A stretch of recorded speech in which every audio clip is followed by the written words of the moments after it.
I thought I'd sorta Tarantino the next few episodes. You know, start in the middle, and swing around at the beginning before hitting the end. Sounds like a terrible idea? Good, I'm doing it. So anyway, during the worst of the storm, I had time to just sit by the fire and think. And as you know from the last episode, which is still coming, I had the bag with me. But more about the bag later. Now I picked this particular week to visit Vermont because I wanted to see the autumn colors, but I had to wait till football was over. So of course the colors were also over. But at least now that the storm was over, we were free to explore the wilds of Vermont.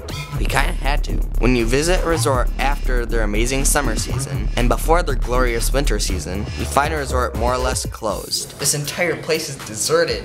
Even stuff that was supposed to be open, said it was open online, was closed. So off into the mountains we went. I know Bigfoot lives in the Northwest, but this feels like Bigfoot country. The storms had really filled the rivers and streams, so waterfalls were everywhere.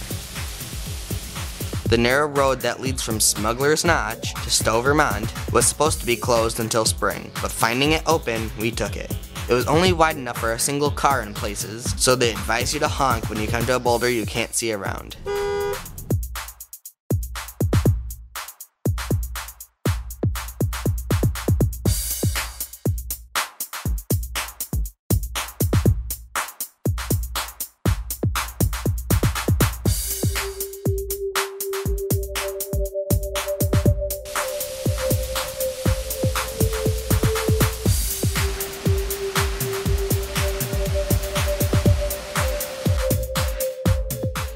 One of the coolest things we did was hike a mile into the woods to see an amazing waterfall that had dug into solid rock over the centuries.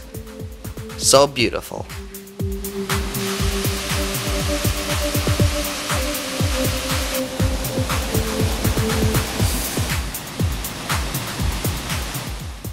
Anyway, where I live in Michigan, I'm normally never more than an hour and a half from Canada. But here in Vermont, they seem to get a lot of tourists from Quebec.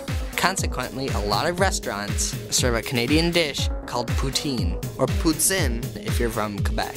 Visiting several restaurants who advertise that they serve this stuff, only to find that they're big liars, I decided to make some myself, right there in our suite. Poutine seems to qualify as what I call a Frankenstein, a food cobbled together from odd ingredients, seemingly to shock, and I don't do those. But poutine is a true culturally important food. It's only been around since the middle of the 20th century, but it's a huge deal in Canada. In its simplest form, it's french fries covered with fresh cheese curds and topped with gravy.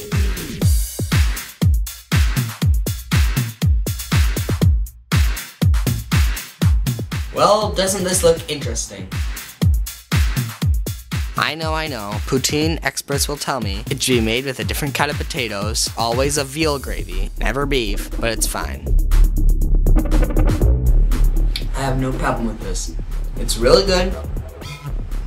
It combines french fries, which I adore, steak, which I cannot get enough of, and cheese, which I put on everything. So, overall, I love it. The point is, this stuff is delicious. The fresh cheese curds are not remotely sharp, so they add a sort of butteriness to the mix. And the gravy fits as well as it ever did on mashed potatoes. I think I'll be making and eating poutine in the future. Delicious.